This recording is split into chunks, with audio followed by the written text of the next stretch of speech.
This is From Courtroom to Carline, the podcast where we discuss life as a lawyer and a parent. I'm Jenna. And I'm Rick. Your hosts and partners both in the courtroom and in parenting. Join us as we navigate the fascinating worlds of law and family life.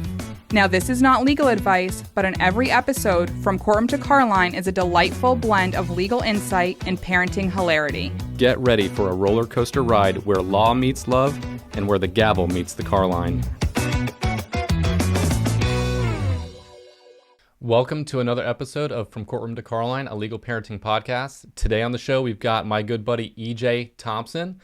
He's from Pinellas County, graduate of CCC, class of 2003. Welcome to the show, EJ. Glad to be here, man. I'm thrilled. So obviously, born and bred Pinellas County. How did you like growing up here, and what were some of the things that you like to do for fun? Oh, man. Pinellas County was amazing when I was a kid. I moved here when I was 13, the summer before 8th grade, from Pittsburgh. So coming down here and getting a house immediately, I was in the pool the whole summer.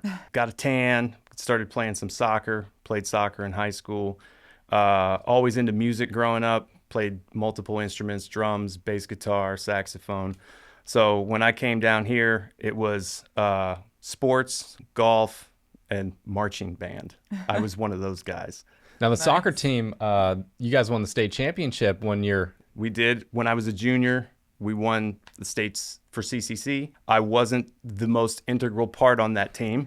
But you were on the team. Yeah, I mean, I was there. You got a ring. I was there. I got a ring. I got a medal. But yeah, I was pretty much the bench man. We had like 14 seniors on the team, and they didn't need much from me whatsoever. I was comedic relief, you know what I mean? But that's it.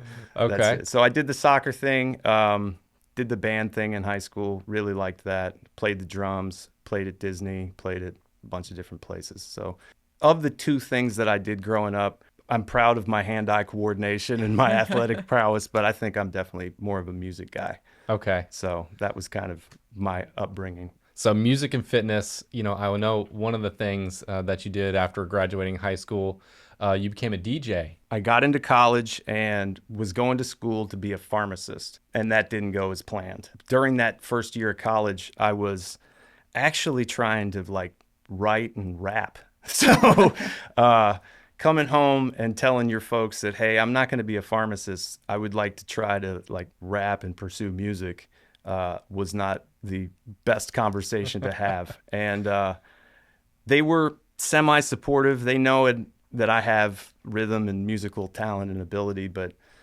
it was something that was always kind of an entertaining hobby that turned into something that was cool. So I did the music thing for a while, and then I became a DJ, and that really took off.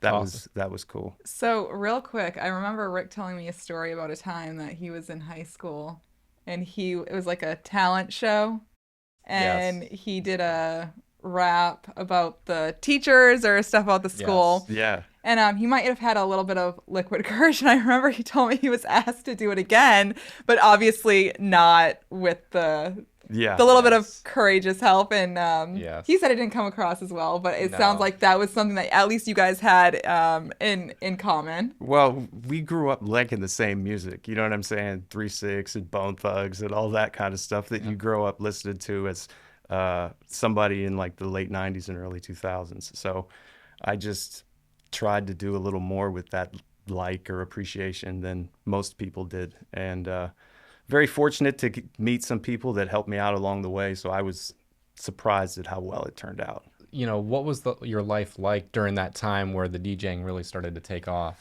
We first started with rapping. So I met this guy. His name is Decca. He's a rapper. And I would say that he opened the doors for me the most. You know what I'm saying? He introduced me to one of his close friends, Two Pistols. And he introduced me to another guy, Strizzo. And Strizzo and Two Pistols were two people that ended up being very good friends of mine. I ended up making a song with Strizzo, and lo and behold, it got on the radio. So we've done a bunch of shows, went up to Tallahassee for Demp Week, done shows with Juvenile and That is so awesome. like Trick Daddy and I mean just like anybody that was popping in the South in like the 2000s, we've done some stuff with. Awesome. And then Two Pistols ended up putting some money together and putting out a song, and he got T-Pain on it, and he signed with Universal Republic, and I got to be his tour DJ for a little while. So we got to do shows with all kinds of folks: The Dream, Young Dro, T.I., Busta, LL Cool J, like everybody. So my life at that time was pretty much one endless party. Like, I remember DJing 4 nights a week, 3 nights a week at Cafe 13, Monday, Wednesday, Friday. It would be me and my boy, King JB, another guy that offered me a great opportunity. We were there spinning, and it would be a bottle and just shots and whatever you wanted. So it was more of a fast-paced, fast-style life. I got out of DJing when I found out I was going to be a dad. So I knew that wasn't going to be conducive for me actually being able to raise a family. And that's when all of that stopped. But it was nuts, man. It was nuts. The amount of evenings that I've had just like, what happened? Like, really? It's just crazy. But yeah, the opportunity with King JB and with Strizzo and another dude, a St. Pete legend, DJ T Quest, he also took me under his wing and gave me a lot of opportunities. I got to DJ Super Bowl with him, parties hosted by Kim Kardashian, Carmen Electra, and we did the Playboy party for the Super Bowl. Just crazy, crazy things. Like, I remember DJing one night and I look over and Nickelback is there. It's like unusual. It's like, what are y'all doing here? So I didn't have any Nickelback to play. You know what I'm saying? Thank God I was with T Quest and he did. So it's wild, the situations that you end up in, and it's just crazy how life continues to unfold as you mature. So I think it's interesting, you made the switch once you found out that you're going to be a dad. And how old are you got 2 kids now. How old are they? So my daughter, Jayla, she turns 15 in July. And my son, Grayson, he turns 11 in April. So I'm sure they've asked you about your DJing days. What do you tell them about your former life? It's really funny. They ask me certain stuff, and they'll like want me to play songs that I'm on and things like that. And I don't do it. I'm like, nah, that's garbage. We're not listening to that. You know what I'm saying?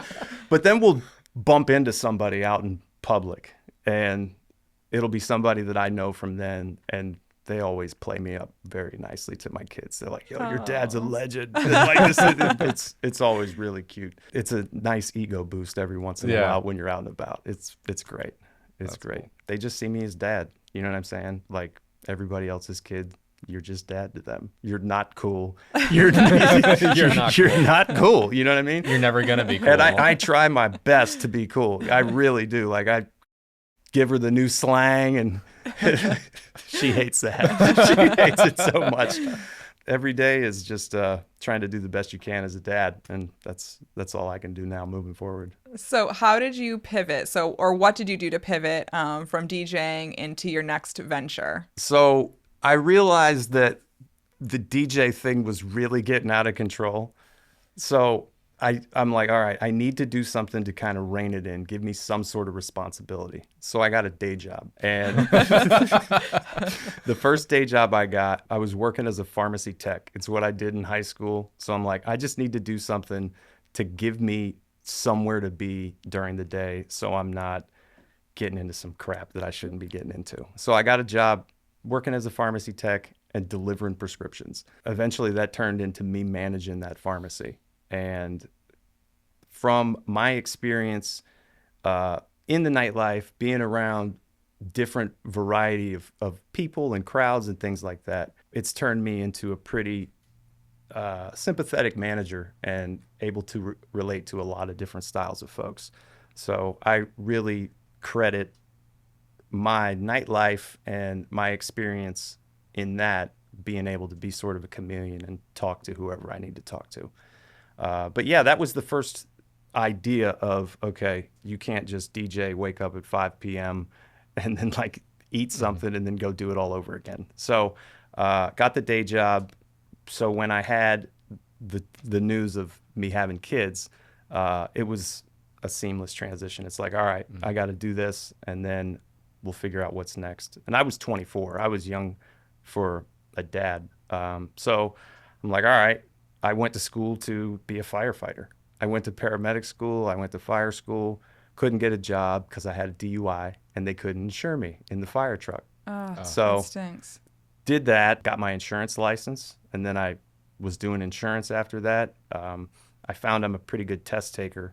So I got the insurance license for the 215, and then I got the 220, and then I ended up getting a license to sell stocks and bonds and all of that stuff. So I ended up going into finance for a little while, and now I'm managing pharmacy again. So that's just a seamless transition and trying to get more money at every point. It's interesting because, I was going to ask you, what did you learn about yourself, or what do you think you took from, that experience in the nightlife to kind of use in your 9-to-5 day job, right? They're two completely different, ways of life. And so I think that's pretty good. The fact that, you were around so many different kinds of people that allowed you to sort of be a people person, manage all kinds of people, no matter what their background is. Right. So it's good that you actually learned a skill that you can then take from, that point in time in your life. Because not many people do that. Yeah. They just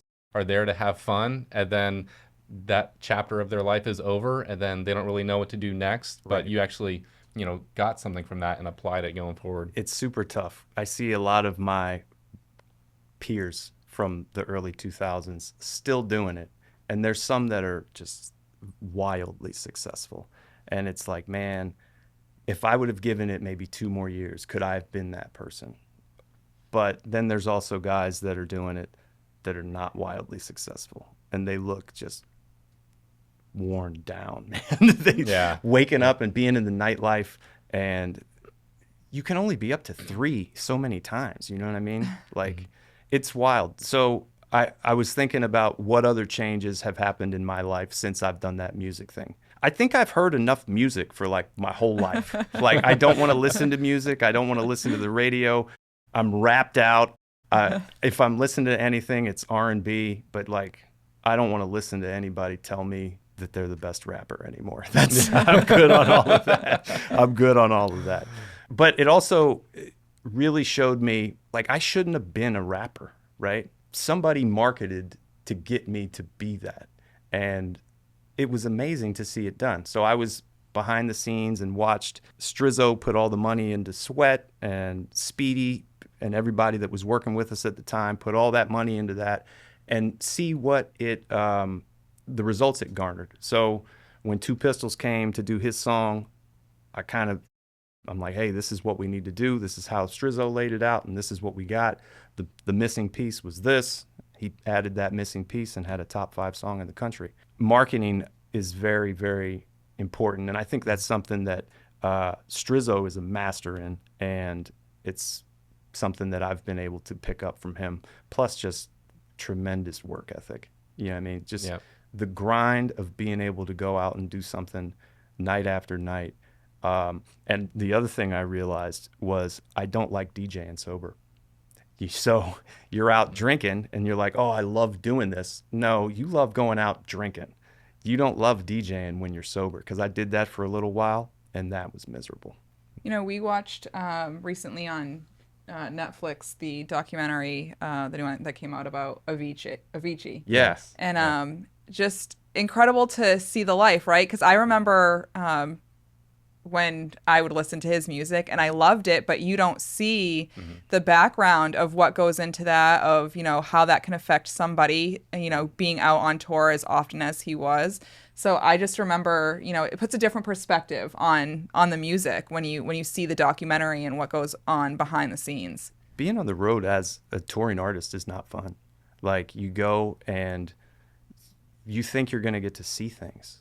You don't get to see anything. Like, I've been to shows in multiple states and never seen anything. You know what I'm saying? I've never done anything outside of going to the venue, doing sound check, going back to the hotel, getting ready, performing, back to the hotel next day. And it's a freaking grind, man. It's really, really tough. So anybody that does it and is super successful, I give them so much props because I couldn't do that. I get that itch to do it every once in a while now. Like some song will come on and I'll be like, yo, I would kill this beat. Or like I'll see Striz doing a show and I'll be like, man, I would love to open for him for that show. And then I just think about what it really takes to do that. And it's beyond me now. And that's a tough realization to have happened as well. It's like, the only reason I want to rap now is I think I'm having a midlife crisis. So it's nuts, man. It's nuts. But it's also good that you sort of recognized, hey, I only like DJing when I've had a few drinks. Not many people recognize that. So it's good that you're able to do that. And then, you obviously, stopped DJing. Was there any part of you, or was there any like a point in time where you said, hey, I want to try to go back and do this one more time? Or once you let go, that was it? So it has to be the right situation. Like if Strizzo, King JB, T-Quest, somebody that I messed with back in the day called me and said, hey, will you come here? The answer is yes. And I'm gonna do whatever they need to do. And I don't need paid and I don't need any of that because they've given me more than I can ever repay because I shouldn't be anything. You know what I'm saying? Like I'm a white guy that wanted to rap from a private school in a nice area. You know what I mean? I'd have a good chance of popping now, but but not back then. You know what I mean? Like back then it was like, okay, everybody's tough. Jeezy, Boosie, you know what I'm saying? And now it's like I really also don't have anything to say. Like I can't rap about my kids. Dad raps is not a thing. You know what I mean? Yeah. It could be. You can start that era. It doesn't need to be. At least for me. Let's get somebody with some skill to actually do it. That would be pretty tough to rap about having a teenage daughter and the conversations that you No. Yeah, I don't want to take you to the mall. No, you can't sleep over at your friend's house. It'd be like an E40 song. He came out with that song, Yep, a couple years ago. So it would just be me just telling them what they can't do. Yeah. I think that might have a chance to go, but we'll see. What would you say has been the most fulfilling thing about being a dad? I've had the opportunity to go and take my son to some games and activities. And doing that as a dad is easily the best thing. I remember being a kid and my mom took me to the All-Star game in 1994 in Pittsburgh for the baseball. And it's something that I will always, always remember. And my dad was traveling, my mom took me. You know what I mean? My dad took me to a bunch of stuff. And seeing the game through your kid's eyes is totally different. Like you love going to the game as a kid and you love going to the game as an adult, but watching your kid have fun doing something that your dad did for you is just full circle. It's the best thing ever. That's awesome. And so our boys, all three of them now are in baseball. Yeah. And I was growing up, diehard FSU fan. I still am a diehard FSU fan, but I've found myself, and I probably have embarrassed Ricky, one or two times, but I've found myself cheering harder at his games than at watching the FSU game on TV. And and especially when the playoffs start. Baseball, he's in 8U now, so they're doing the machine pitch. Yep. And it can get intense. No, Grayson did that a couple years ago. Yeah. Those coaches want to win, even though the kids are still, 7, 8 years old. It's wild. Yeah, and the parents too. Like, it can get intense. So, so Grayson approached me 1 year of machine pitch, and then he was going into kid pitch the next year. Yeah. So he's like, Dad, I'm not hitting the ball well. I'm like, yeah, I know. He's like, what do you think I should do? I said, do you know what you need to do? You need to stop swinging. I said, these kids can't throw a strike. If you just stand up there and don't swing, you're going to walk every time. These kids don't throw strikes. He had like 9 at-bats the whole season. He led the team in walks. He had a great year. He never swung. And because he and I are starting to click over baseball. We went over spring break. We went to the batting cages, and I got in the batting cages as my 40-year-old self. Bro, there's nothing more humbling than that. I could not hit a ball, man. Like, I couldn't make contact. It was so bad. I had to switch to softballs just to be able to see it, and they were lobbing it in there. It's rough, man. Baseball is the hardest sport, and anybody that can hit a baseball for real is an elite athlete. You know, I just want to go back when you said, you know, I told him not to swing. Yeah. The fact, though, that he took your advice, I feel like speaks volumes. Because, you know, you want to hit the ball, you want to swing, you want to do that, but he listened and it paid off. It did. And he I'm sure he realized that, you know, you were right. Yeah. And I think that will carry you, you know, when you tell him to do things throughout life and try to guide him, I think he'll remember that. I'm trying now with golf. He's experienced an interest into getting into some golf. He's like, hey, do you think I could try to take this serious? I said, you can take anything serious if you want to be serious about it. So we've got like a putting mat at the house that we use to try to putt. But we went and played Thursday over spring break. And we played a scramble. And I'm just like, man, swing easy, tee up everything, and just have fun. And by the end of it, he was really hitting it pretty decent. So he's like, I think I want to take this serious. I'm like, all right, let's give it a try. It's expensive, but let's see what you can do. Let's see what you can do. You know, for our oldest, on his last birthday, we took him to Mangrove Bay golfing for the first time. How'd he do? He did, as you would expect. You know, we've taken him to Topgolf maybe 3-4 times. He would have rather have gone to Topgolf. For sure. But I think he at least still got to see what Dad likes to do. Not that you get to do it as much as you would like, but I think it was still just a good experience for him. When I first was taking him, I would take him and put him in the cart, and whenever they would tell me they're done, we would leave. So 4 holes, 5 holes, if they make it to 9, I'm thrilled. But as soon as they're ready to leave, we're out, because I want it to stay fun. You know what I mean? I don't want it to ever become a slog for them that Dad's out here grinding and I'm in the cart sweating. You know what I mean? So I just try to make it as fun as possible.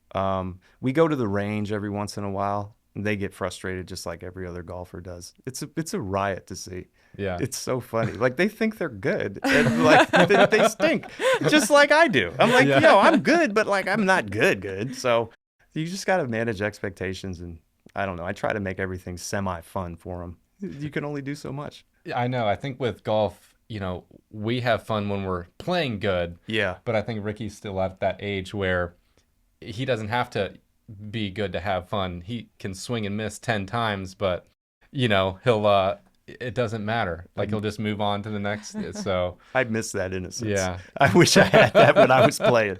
Swing and miss and not care. Yeah. Oh man, it ruins my day.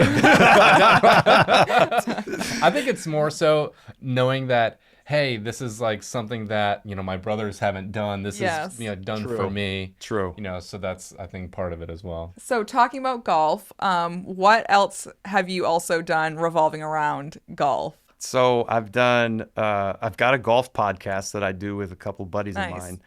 I'm kind of just like the hack of the group. What's the name of the podcast? So it's the Center Cut Podcast. Okay. And the other 2 guys on it, Scott, he is a former college golfer, former pro, and he was a teaching pro in Lakeland.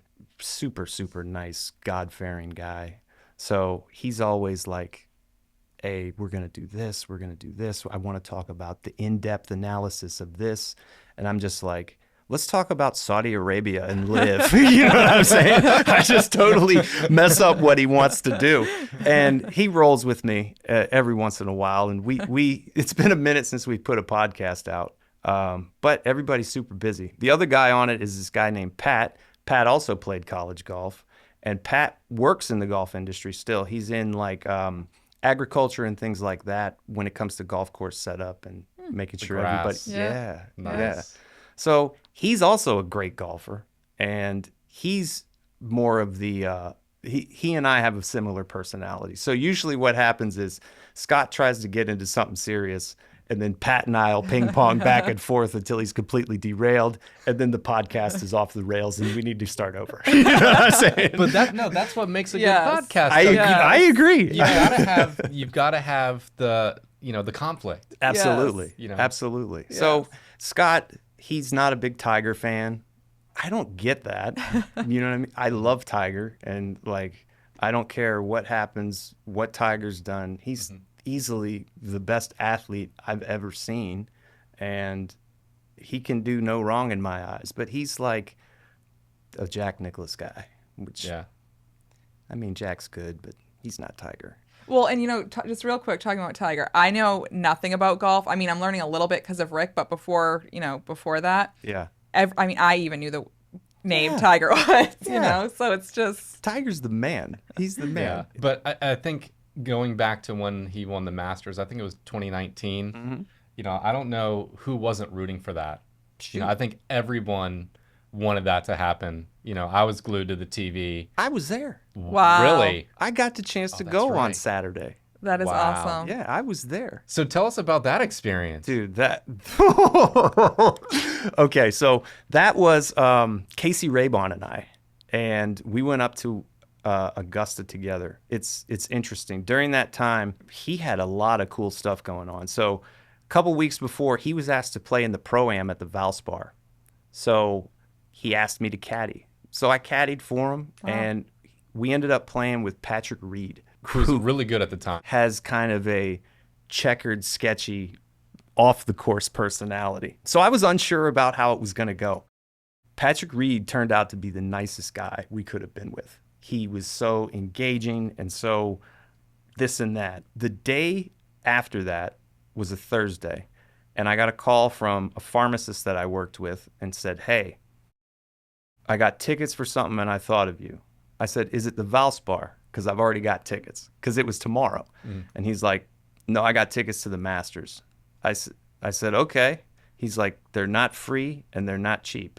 And I told him, I don't care. I don't care what they are.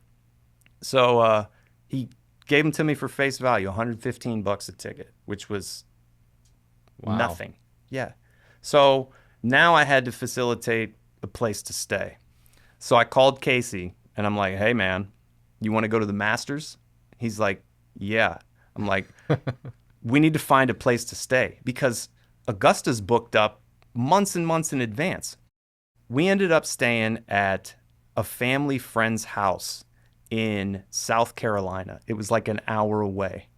They were on some sort of vacation as a family, so they just gave us the house. Wow. Nice. It was ridiculous. It was like this 5-bedroom monster place, and they're just like, "Hey, you guys hang out here." I'm like, "Okay."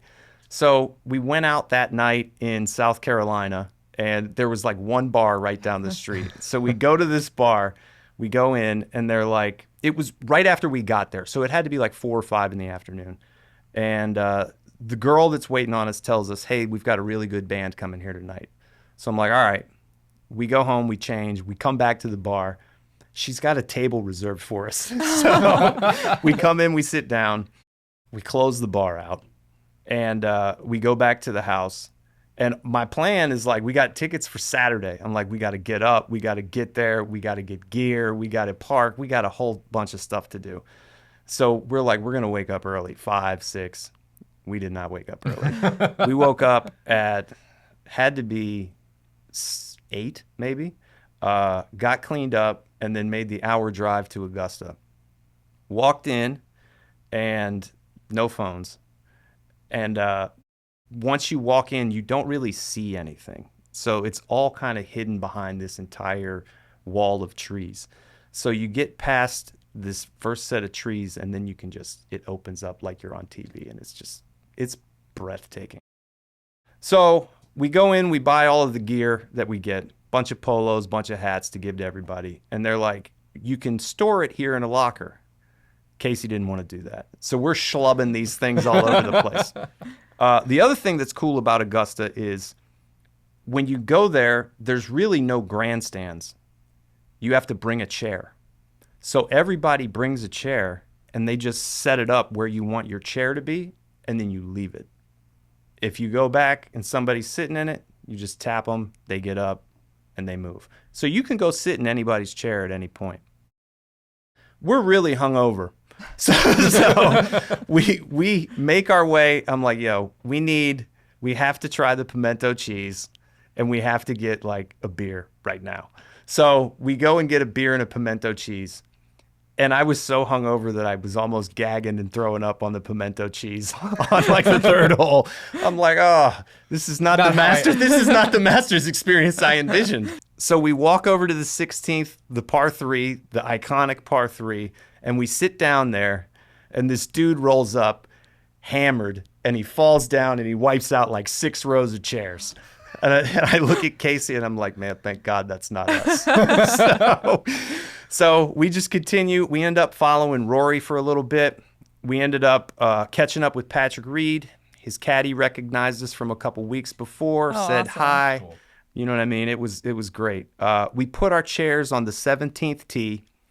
So we went back and sat in those, and I told Casey I wanted to watch Tiger finish. So we watched Tiger finish and went back to the house. It was an amazing day. We had to come home the next day. Didn't have tickets for Sunday. So we're driving back the 14 hours, watching Tiger on the Masters app in the car, freaking weeping as we drive. Yeah. It was just so intense and insane. It was something that you never thought was going to happen. And it was wild to be there. Yeah. It was wild what an to be awesome there. story. Yeah, it was crazy. Golf's one of those sports where, it's cool that, your son's wanting to get into it because it's a sport that he can play until, forever. He's 80, forever. Yeah. That's the one thing that you can say, about, sports is, golf, you can play that, with your son until, whenever. Yeah. So I know that's, my grandpa was a big golfer. My dad was a big golfer. That's what they did, so to be able to kind of pass that along, I think it'll help, establish that bond just going forward as he grows up. Dude, I didn't know how lucky I had it when I was a kid. My dad was a big golfer, and I think back of the courses that I played growing up. Yep. Man, Pinehurst, been to Oakmont, Latrobe Country Club where Arnold Palmer played. You know what I'm saying? It's just very, very cool stuff that, you know what I'm saying?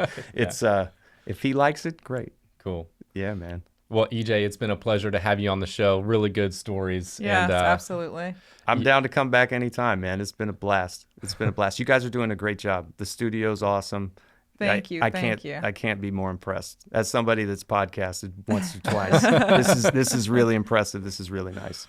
Well, stick around because we still got our segment on what happened to Florida Man.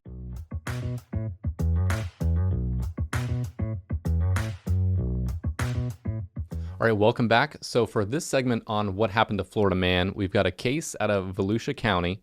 This was last year where a man drove his truck into the surf on the beach.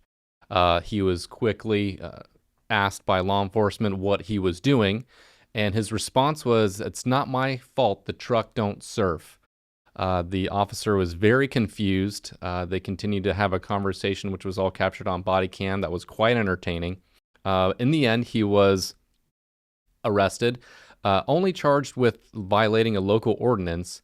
The following day, law enforcement got another call in regards to this man, a concerned friend that wanted a welfare check done on him, which is basically, hey, I'm worried about this guy. Can you go see what's going on with him? So they go out, they talk to him. According to law enforcement, everything seems fine with him, despite having driven his truck into the beach the day before. But then they start talking about his medications, if he's taking medications. He said yes. The officers wanted to check his motel room just to see what the medications were. And this gentleman agreed to do so, which was a huge mistake because he then admitted that he had illegal narcotics, specifically fentanyl, in the motel room. That got him arrested because the officers then searched the room, found the narcotics, arrested him. He was placed on probation, violated probation, and ended up serving 140 days in the county jail. So from this story, one of the things that I think we should talk about is you do not have to give consent when police want to search your house, your car, but more more especially your house, because the Fourth Amendment to the United States Constitution places the strongest level of protection on someone's home. Police need a search warrant to go into your home, which is something that's signed by a judge after reviewing facts to establish probable cause. So just for our listeners out there, your home is your sanctuary. That's where you've got the greatest expectation of privacy. Our Constitution recognizes that, and the cops have to do a lot in terms of getting a warrant in order to search your home. Now, I understand, obviously, we're taught to adhere to authority. And while I get that and I understand that, and maybe under the circumstances you want to just do what the police are saying, but you do have the right to say no. Nowadays, most interactions are on body camera. So, you don't need to keep demanding no, but if they say, hey, can I search your car? Just say no. And if they continue to search it, that's on them. That's where we come in. We can review the body camera evidence. We can see if there is an actual motion to suppress to get anything that they may have found thrown out of evidence. But just a simple no, I'm not going to authorize you to search suffices. So that's been another segment on what happened to Florida Man, and this has been an episode of From Courtroom to Carline, a legal parenting podcast. Stay tuned for our next episode.